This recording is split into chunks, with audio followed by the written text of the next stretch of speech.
بھارت کی افغانستان سے دوستی کی وجہ کمزور پاک افغان سرحد۔ کالم نگار Syed Sardar Ahmed Pirzada, the first blind journalist of Pakistan, APNS best Urdu column award holder, روزنامہ نوائے وقت، مورخہ 10 مارچ 2017۔ اچھی ہمسائیگی ایک نعمت ہے، بری ہمسائیگی کیا ہے؟ اس کا جواب کوئی پاکستان سے پوچھے۔ پاکستان کے 4 ہمسائے ہیں، جن میں چین، ایران، بھارت اور افغانستان شامل ہیں۔ پاکستان کے لیے چین دوستی اور محبت کی وہ علامت ہے جسے فی الحال کوئی آنچ نہیں۔ ایران پاکستان کو تسلیم کرنے والا پہلا ملک تھا، لیکن اس کے ساتھ پاکستان کے تعلقات شک و شبہ کی بھول بھلیوں میں ہی گھومتے رہتے ہیں۔ بھارت وہ ہمسایہ ہے جو پاکستان کے دوسرے ہمسایوں کو بھی پاکستان کے خلاف اکساتا رہتا ہے۔ بھارت کا یہ شیطانی مزاج صرف پاکستان کے لیے ہی نہیں، بلکہ اس نے دیگر ہمسایوں بنگلہ دیش، نیپال، بھوٹان، سری لنکا اور چین وغیرہ کو بھی کئی بار ڈسا ہے۔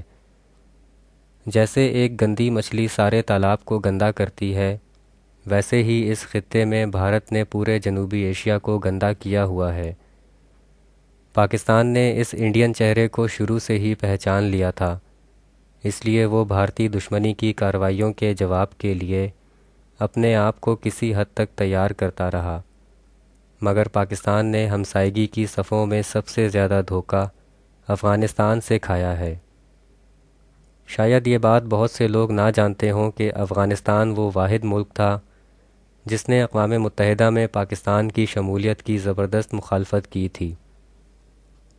وہ سیانے لوگ جو کہتے ہیں کہ پاکستان کی پالیسیوں کی وجہ سے افغانستان پاکستان کے خلاف ہوا ہے، ان سے کوئی یہ پوچھے کہ جب 30 ستمبر 1947 کو افغانستان نے اقوام متحدہ میں پاکستان کے خلاف ووٹ دیا تھا تو اس وقت پاکستان کی کس پالیسی نے افغانستان کو مخالف بنایا تھا؟ اس وقت تک 1.5 ماہ کی عمر والے کمزور نوزائیدہ ملک میں پالیسیوں کا بننا تو ایک طرف، پاکستان کو اپنی آبادی کی صحیح تعداد بھی معلوم نہیں تھی، کیونکہ لاکھوں زندہ اور مردہ لوگ ہندوستان سے پاکستان آ رہے تھے۔ شاید اسی لیے بعض لوگ یہ تجزیہ کرتے ہیں کہ افغانستان اپنی فطرت سے مجبور تھا۔ پاکستان نے اس بدترین رویے کے باوجود بھی افغانستان کو کبھی بھارت جیسا کھلا دشمن قرار نہیں دیا۔ اگر افغانستان کی طرف سے پاکستان پر غیر ملکی ایجنٹ بننے کا الزام آتا رہا تو افغانستان بھی مسلسل غیر ملکی ایجنٹ بنا رہا، اور اب بھی کم پیسوں پر ایجنٹی ہی کر رہا ہے، جبکہ پاکستان نے ہسٹری سے سبق سیکھتے ہوئے اپنے آپ کو غیر ملکی ایجنٹی سے دور کرنے کی کوشش کی ہے، جس کا اعتراف دشمن کے تجزیہ کار بھی کرتے ہیں۔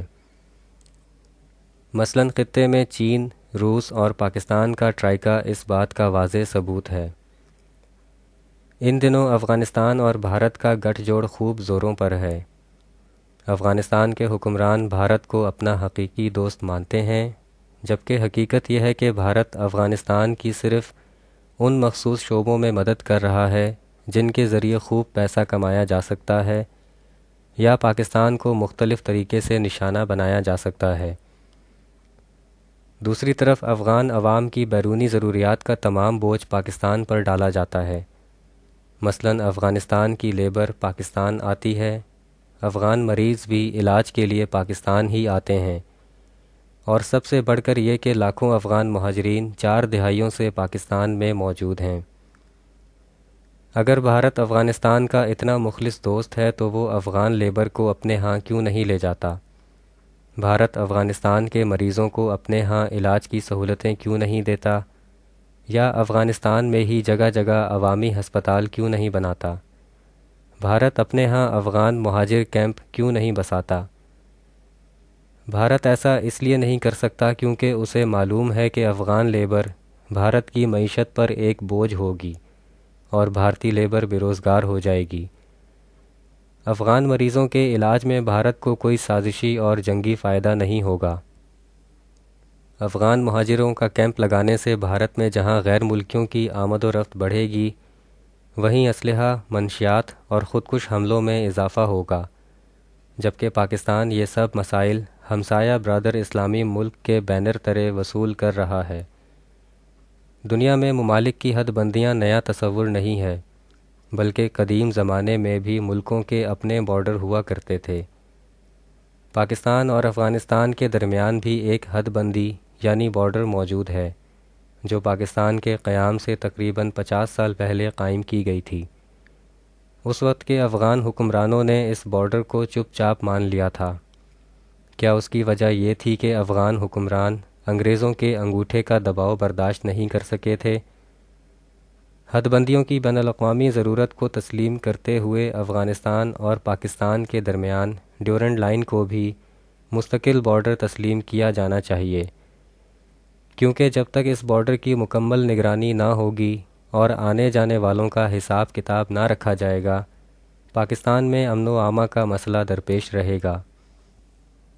تاہم افغانستان میں امریکی فوجوں کی موجودگی کے باوجود افغانستان سے ایکسپورٹ ہونے والی دہشت گردی کے باعث روس کے کسی بھی اقدام سے افغانستان شام والی صورتحال سے دوچار ہو سکتا ہے۔ ان حالات میں پاک افغان بارڈر کا مضبوط ہونا بہت ضروری ہے۔ اس مسئلے پر سب سے زیادہ تشویشناک بات یہ ہے کہ پاکستان میں کچھ نام نہاد سیانے افغانستان کے ساتھ بارڈر ایشو پر اصولی موقف کی حمایت کرنے کی بجائے افغانستان کے ساتھ ابھی بھی وہی پرانا خوش آمدانہ رویہ رکھنے کی بات کرتے ہیں، جس کے باعث پاکستان گزشتہ 70 برسوں سے دھوکے میں ہے۔ وہ افغانستان جو ابتدا سے ہی پاکستان کا مخالف تھا، اب کیسے حامی ہو سکتا ہے؟ پاکستان میں اکثر اسٹریٹ کرائمز سے لے کر المناک خودکش حملوں تک کے تانے بانے افغانستان سے جا ملتے ہیں۔ دشمن کے خطرناک منصوبوں کی روک تھام کے لیے پاکستان نے پاک افغان بارڈر مینجمنٹ کا سلسلہ شروع کیا تو افغانستان اور بھارت کی تکلیف سمجھ میں آ گئی، لیکن یہ بات سمجھ نہیں آئی کہ پاکستان کے اندر کچھ لوگوں کو کیوں تکلیف شروع ہو گئی۔ کیا اپنے شہریوں کی حفاظت اور سرحدوں کا تحفظ ریاست کی اولین ذمہ داری نہیں ہے؟ ایسے عناصر نے اداروں کے ان منصوبوں کو نقصان پہنچانے کے لیے ملک میں پختونوں کے خلاف تعصبانہ کارروائیوں کا جھوٹا پروپیگنڈا شروع کر دیا، اور انہوں نے دوسرے صوبوں میں نسل پرستی کو بھی ہوا دینی شروع کر دی ہے۔ کیا یہ سب کچھ بھارت اور افغانستان کی بلا واسطہ حمایت نہیں ہے؟ افسوس کی بات یہ ہے کہ پاکستان کے خلاف اس پروپیگنڈے میں کچھ میڈیا پرسنز بھی شامل ہیں، یعنی دوستوں کے منہ میں دشمنوں کی زبان ہے۔ کیا انہیں یہ نہیں پتہ کہ بھارت کی افغانستان سے دوستی کی ایک بڑی وجہ کمزور پاک افغان سرحد ہے؟ شکریہ، دی اینڈ۔